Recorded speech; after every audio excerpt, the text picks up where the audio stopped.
ಎಲ್ಲರೂ ತೆಹರಾನ್ನಿಂದ ಹೊರಗೆ ಹೋಗ್ರಿ ಅಂದ್ರೆ ಏನು ಅರ್ಥ ಆದ್ರು? ಡೊನಾಲ್ಡ್ ಟ್ರಂಪ್ ಹೇಳ್ತಾ ಇದ್ದಾರೆ ಆ ಮಾತನ್ನು.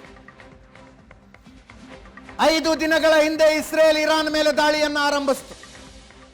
ಮೊಸಾದ್ ಏಜೆಂಟರು ಇರಾನಿನ ಒಳಗೆ ನುಸುಳಿ ಅಲ್ಲಿ ಸ್ಮಗಲ್ ಮಾಡಲಾಗಿದ್ದ ಡ್ರೋನ್ಗಳ ಮೂಲಕ ಇರಾನಿನ ಏರ್ ಡಿಫೆನ್ಸ್ ಸಿಸ್ಟಮ್ ಅನ್ನು ಧ್ವಂಸಗೊಳಿಸಿದ್ರು.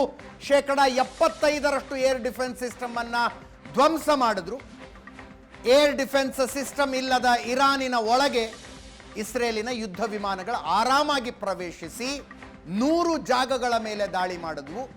ಅವು ನ್ಯೂಕ್ಲಿಯರ್ ಲ್ಯಾಬೊರೇಟರಿಗಳಾಗಿದ್ವು, ಸೇನಾ ನೆಲೆಗಳಾಗಿದ್ವು, ಅಣುವಿಜ್ಞಾನಿಗಳ ಮನೆಗಳಾಗಿದ್ದವು, ಜೊತೆಗೆ ಹಿರಿಯ ಸೇನಾಧಿಕಾರಿಗಳ ಕಚೇರಿಗಳು ಮನೆಗಳಾಗಿದ್ದವು. ಇರಾನಿನ ಚೀಫ್ ಆಫ್ ಡಿಫೆನ್ಸ್ ಸ್ಟಾಫ್ ಅನ್ನ ಇಸ್ರೇಲ್ ಹೊಡೆದು ಹಾಕಿತು 5 ದಿನಗಳ ಹಿಂದೆ ನಡೆದ ಮೊದಲ ಸುತ್ತಿನ ದಾಳಿಯಲ್ಲಿ. ಆತನ ಜಾಗಕ್ಕೆ ಇರಾನ್ ಇನ್ನೊಬ್ಬ ಹೊಸ ಅಧಿಕಾರಿಯನ್ನ ನೇಮಕ ಮಾಡ್ತು, ಅಲಿ ಶದ್ಮಾನಿ.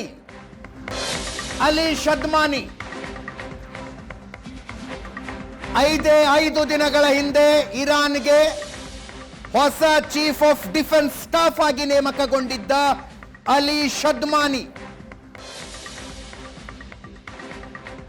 ಅಲಿ ಶದ್ಮಾನಿಯನ್ನ ಇಸ್ರೇಲ್ ಹೊಡೆದಾಕಿದೆ. ಮೊಹಮ್ಮದ್ ಬಘೇರಿ ಜಾಗಕ್ಕೆ ಅಲಿ ಶದ್ಮಾನಿ ಹೊಸ ಚೀಫ್ ಆಫ್ ಡಿಫೆನ್ಸ್ ಸ್ಟಾಫ್ ಆಗಿದ್ರು ಇರಾನ್ಗೆ. 5 ದಿನಗಳ ಅಂತರದಲ್ಲಿ ಇರಾನಿನ 2 CDSಗಳನ್ನ ಇಸ್ರೇಲ್ ಹೊಡೆದಾಕಿದೆ.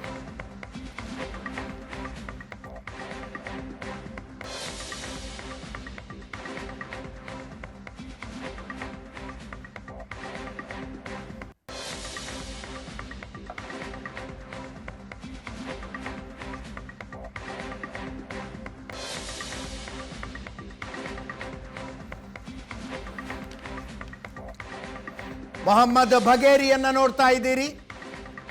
5 ದಿನಗಳ ಹಿಂದೆ ಹತ್ಯೆಯಾದ ಇರಾನಿನ chief of defence staff Mohammad Bagheri ಹತ್ಯೆಯ ನಂತರ ಅಲಿ ಶದ್ಮಾನಿ, ನಮ್ಮ ಸ್ಕ್ರೀನ್ ಮೇಲೆ ಅವರ ಫೋಟೋ ನೋಡ್ತಾ ಇದ್ದೀರಿ. ಅಲಿ ಶದ್ಮಾನಿ ಇರಾನಿನ ಚೀಫ್ ಆಫ್ ಡಿಫೆನ್ಸ್ ಸ್ಟಾಫ್ ಆದ್ರು. 5 ದಿನಗಳಲ್ಲಿ ಇಸ್ರೇಲ್ ಅಲಿ ಶದ್ಮಾನಿಯನ್ನು ಹೊಡೆದು ಹಾಕಿದೆ.